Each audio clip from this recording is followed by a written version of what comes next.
আধুনিক পরিভাষায় cupping therapy নামের চিকিৎসা পদ্ধতিকে আরবিতে বলা হয় হিজামা। এটি রসুল সাল্লাল্লাহু আলাইহি ওয়াসাল্লাম বর্ণিত ও নির্দেশিত একটি চিকিৎসা ব্যবস্থা।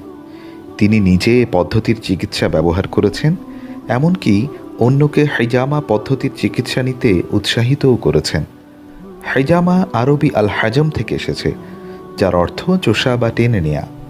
এই প্রক্রিয়ায় সূচের মাধ্যমে নেগেটিভ প্রেশার দিয়ে নিস্তেজ প্রবাহহীন দূষিত রক্ত বা টক্সিন বের করে আনা হয়। এতে শরীরের মাংসপেশিসমূহের রক্ত প্রবাহ দ্রুততর হয়, পেশি, চামড়া, ত্বক ও শরীরের ভেতরের অর্গানসমূহের কার্যকারিতা বৃদ্ধি পায়। ফলে শরীর সতেজ ও শক্তিশালী হয়। হযরত জাবির রাদিয়াল্লাহু তাআলা আনহু থেকে বর্ণিত আছে, রাসূলুল্লাহ সাল্লাল্লাহু আলাইহি ওয়াসাল্লাম বলেছেন, নিশ্চয়ই হিজামায় শিফা রয়েছে।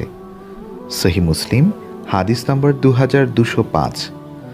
হযরত আনাস রাদিয়াল্লাহু তাআলা আনহু থেকে বর্ণিত, রাসূল সাল্লাল্লাহু আলাইহি ওয়াসাল্লাম বলেছেন, কেউ হিজামা করতে চাইলে সে যেন আরবি মাসের 17, 19 কিংবা 21তম দিনকে নির্বাচিত করে। রক্তচাপের কারণে যেন তোমাদের কারো মৃত্যু না হয় সেদিকে লক্ষ্য রাখবে। সুনান ইবনে মাজা হাদিস নাম্বার 3486।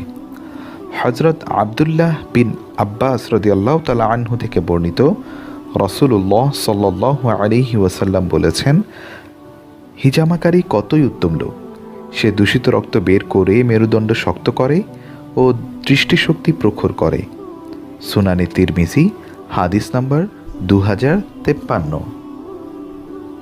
হিজামা আমাদের শরীরের বিভিন্ন রোগের ক্ষেত্রে এত সিগনিফিক্যান্ট ও এফেক্টিভ একটা ট্রিটমেন্ট প্রসেস, যেটা সত্যিই বিস্ময়কর।